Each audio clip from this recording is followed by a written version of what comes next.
Good morning, everybody. Matthew from Captive Audience Comics here. We have another small box back from CGC. This one was a little bit of an interesting delivery because we got the shipping notice from CGC, and the orders in the box, because we do combined return shipping, did not have all of the items that were supposed to be in that box listed, even though we had confirmation from CGC that the items had been combined together on their end. Now, normally once we have confirmation from CGC that items have been combined in the system at their end, there's never any issues. So there was one book in here that was unaccounted for. They were trying to figure it out. In our submissions page on CGC, this particular book still shows in the grading and encapsulation, or grading and whatever process at CGC. It actually doesn't show complete at CGC in our submissions page yet. And was not included in the shipping summary information that CGC sent us. But magically, lo and behold, it showed up in the box. So the good news is that we got the book, we had the customer's book, everything's going to be fine. The weird news is that this book still shows as in the grading process at CGC. So I don't know, someday I might call them and just be, April Fools, maybe I'll ask them, hey, what's the status of this book that's been in grading for like 4 months? Why hasn't it moved through? And then let them scramble around. And then only for so long. I wouldn't let them do that for too long. So let me go ahead and show you some of these books that we got back.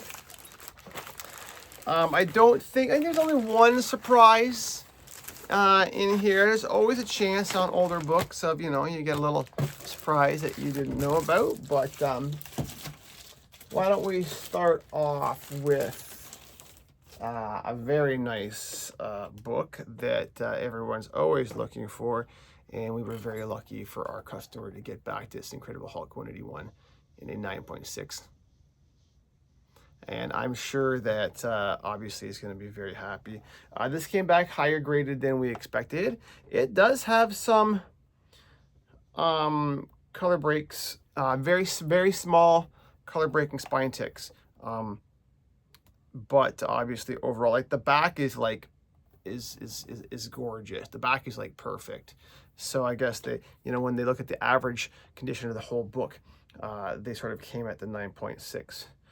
There is some slight bananaing of this one, very slight. You might not be able to see it on camera. I don't know if my camera's going to pick up the bend. It's hard to see, but it is slightly upwardly curved. Not very much. Not like some of the other ones I've seen. I've seen some that are really badly curved. And in fact, it could just be that because it was sitting vertically and it doesn't have those little side holders that hold the book in place, that the book just kind of sagged internally under gravity by being in the box. So, so we'll see. Convergent, now, I'm not sure. I think we might have sent this one in, and I don't know. Oh yeah, well, Convergence Superman number 2. This is the first appearance of Jonathan Kent in a 9.6. There is a color break on the spine of that one, so 9.6 certainly would be an appropriate grade for that, or even maybe a 9.4. Power Girl 27, classic Power Girl cover. Now, this is the last issue in this particular run. Again, 9.6, same thing. There is a, it's funny because there's a spine tick on here that you can see where it was because the paper is creased. Like, not all spine ticks, even when you press them out, are invisible, because if the paper got actually compressed and created a crease on the spine, you're still gonna be able to see where it is, even on a white cover. And that was the case with that particular book. Next, we have some of the ever popular crossover series books. So you've got Justice League, JLA, and Avengers. Obviously, these crossovers have always been popular to collect. And this is, we've got the wraparound cover, and it's a nice one in a 9.8. And then that is that's the #1 version of that. And then we have the #3 version of the JLA Avengers #3 in a 9.8. This one's cool because I like these covers, like the really multi-character collage covers. I do really enjoy these covers because there's a lot to look at. You can actually sit there and look at, and you constantly find more things, especially if you look like into the background. Sometimes you'll see characters doing weird stuff in the the back of the image. Another Convergence Superman #2 in a 9.8. We'll have to take a look at that 9.6 and see if sometimes, obviously, especially now, these books really need to be 9.8 to make them worth creating. Well, even more so in the new year when the pricing increase comes out.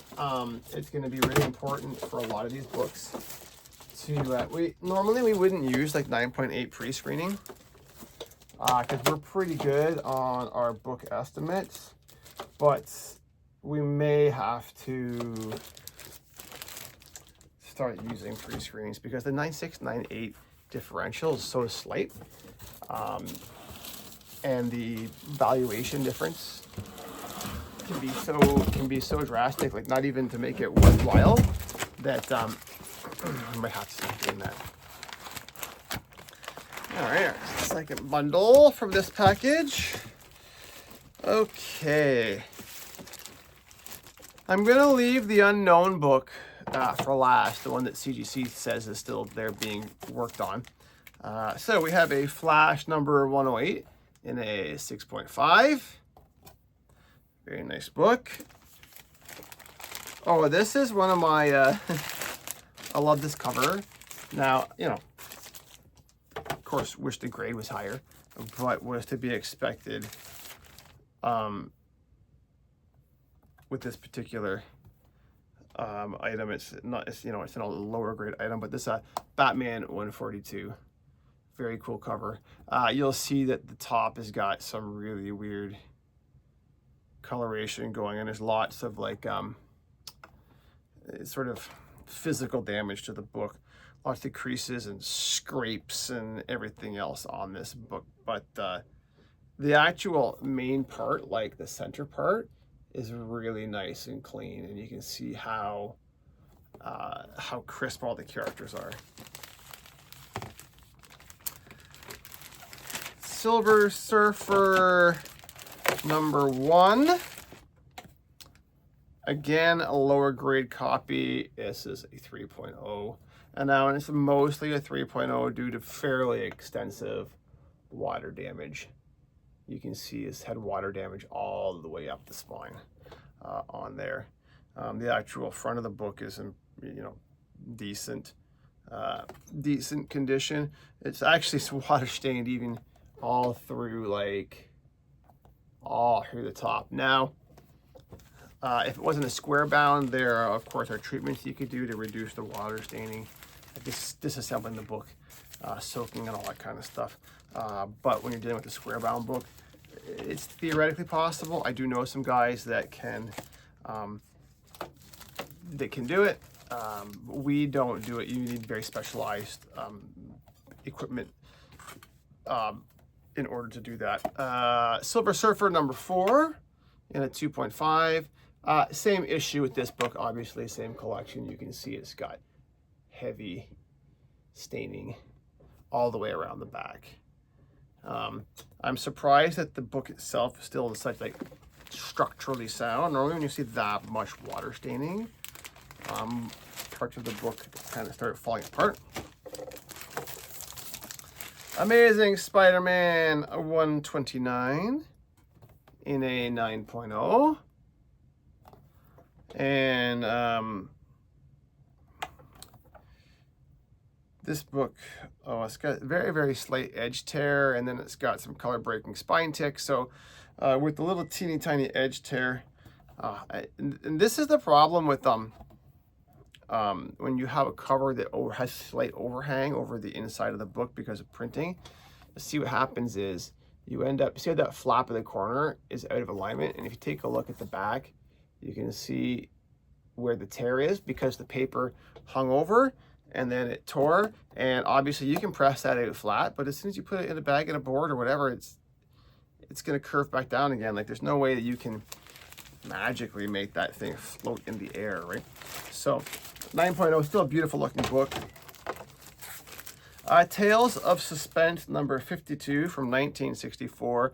Gorgeous book in an 8.0. And the colors on this are just fantastic. And this book has some, obviously got some, color breaks in the spines, staple stress. It's got some edge chipping and corner creases. So, but like minor stuff on the periphery, which is why the book looks so good. Fantastic Four 112. This is the Thing versus the Hulk. Now, is this the first battle of Thing versus Hulk? No, it's classic Hulk versus Things battle issue. All black front, well, virtually all black front cover except for the characters. Very difficult to get in high grade.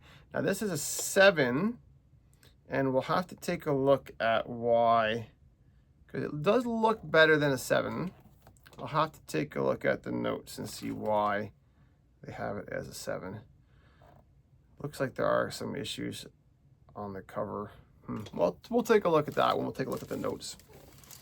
The one book that was the surprise, and there's always a risk of this happening, Silver Surfer number 3, 6.0, First Mephisto with a color touch.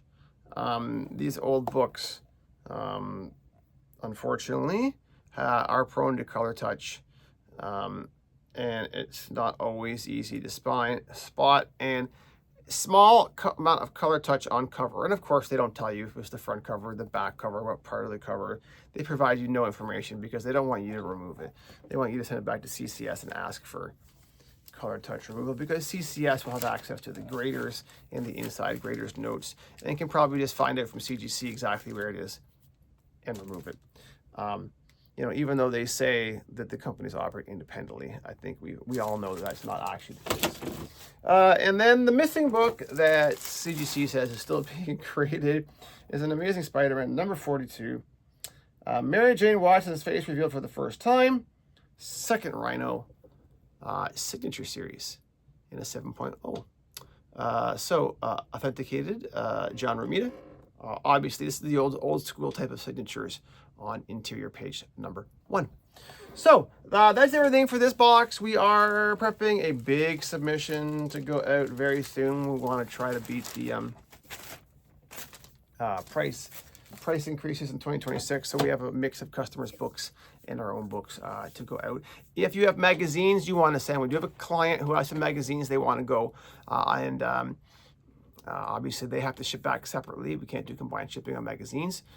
So we're looking to get, fill that up for the customer so that they don't have to send it off on their own and pay exorbitant amounts of shipping fees. Sort of side note, FedEx actually charged us an import fee on our last box going to CGC. First time ever. And we took a look at the notes from the border inspection, and clearly it was incorrect. So we have filed with FedEx. We'll keep you guys posted, because if FedEx says this is correct, this could affect CGC shipments going from Canada to the US for grading and under special tariff clauses. If that's the case, we will try to find a workaround. Or if there isn't a workaround and people still want their stuff graded, might just have to pay them. But we will keep you guys posted. We're hoping that it's just simply a one-off mistake. We have reached out to some other people that send books regularly and asked them if they've seen any changes from customs on that, because these are repair and return items. They're not items being sold in the United States. They're going back for inspection and coming back in the same condition. They are supposed to be tariff exempt, and they have been on every single other shipment. This is the first shipment that's happened to. Obviously, we're not going to go back to our customers for any of that. We're going to sort that out. Worst case scenario, we're going to eat the loss, and then we'll figure that out going forward. Okay, all right. Thanks, everybody. Have a great day, and we'll see you in the next one. Ciao.